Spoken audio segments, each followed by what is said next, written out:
Hello, I'm Pally from wildplusmore.blogspot.com. Today I'm doing Hero DTK, Direct There and Keep.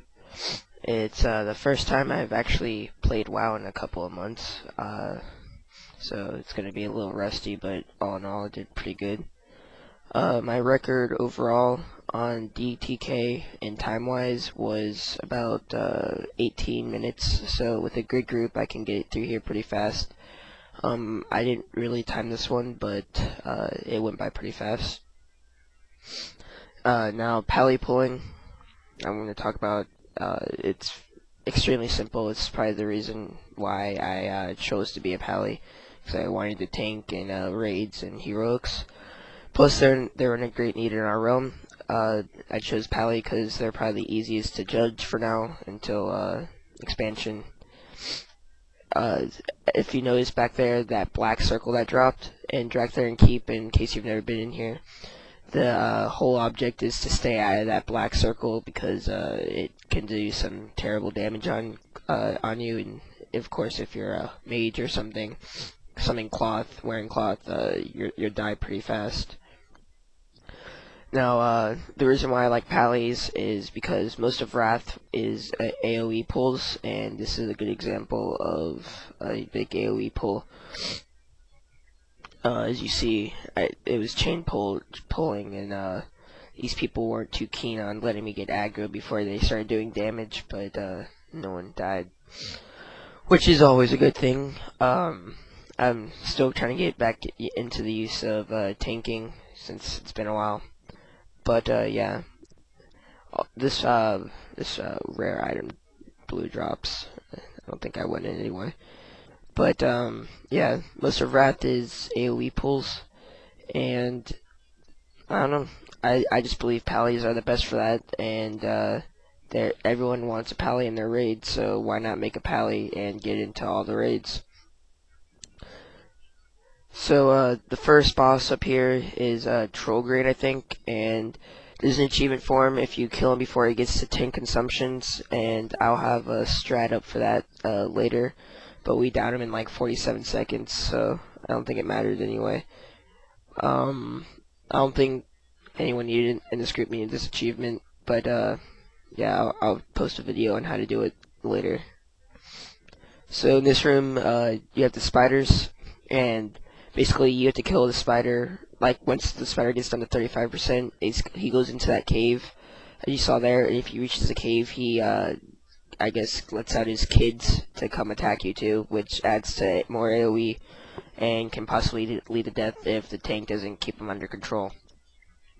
Second boss, fairly simple. You put your two DPS upstairs, and they attack zombies coming down while you have the tank healer and the ranged DPS downstairs, and you take care of these guardians. Basically, as a tank, during this, you just go back and forth and grab aggro of these guys and just make sure they don't get into the party, while the people up there who don't really need a healer, because it's all like level 80 non-elites, they can take those guys down more efficiently. After you defeat all 4 of his minions, he comes out of his bubble, and I've noticed, has a random targeting system, so if you're tanking and he knows you lose aggro, it's nothing about you. He casts Blizzard and AoE, and just move out of it unless you're well geared and, I don't know, have a good healer. So we're coming up on the third boss. As you notice, it's going by pretty fast. I've, of course, sped this up a little bit. And more AoE pulls. Surprise, surprise. Blizzard said in the expansion they're gonna make it so you have to crowd control more, and I don't know if that's gonna make it a little bit more difficult. But these guys were asking if they could skip the boss, and I said no. So this boss, you basically technically you want to pull these one at a time, but since we're all well geared, I just pulled the boss, and I think 2 of the other guys. This guy also has an achievement, killing 6 of his little minions before you kill him. It's fairly simple. Again, I'll have a strat on that up soon. So these guys up here, you basically want to grab them because they're attacking each other, so their health is really low. Right here is probably a bad idea on my part. I forgot about that guy patting back so soon, so I had to go pick that up and led to a little misunderstanding. But it worked out in the end. So you have this long hallway, which I found you can actually skip the people on the balcony side, on the left side, if you hover close enough to the wall on the right. But that's if you want to do a speed run. So I don't know. More loot if you kill them. Up here, you want to pull these guys back because they do a nasty fear. Luckily, we had a trimmer totem.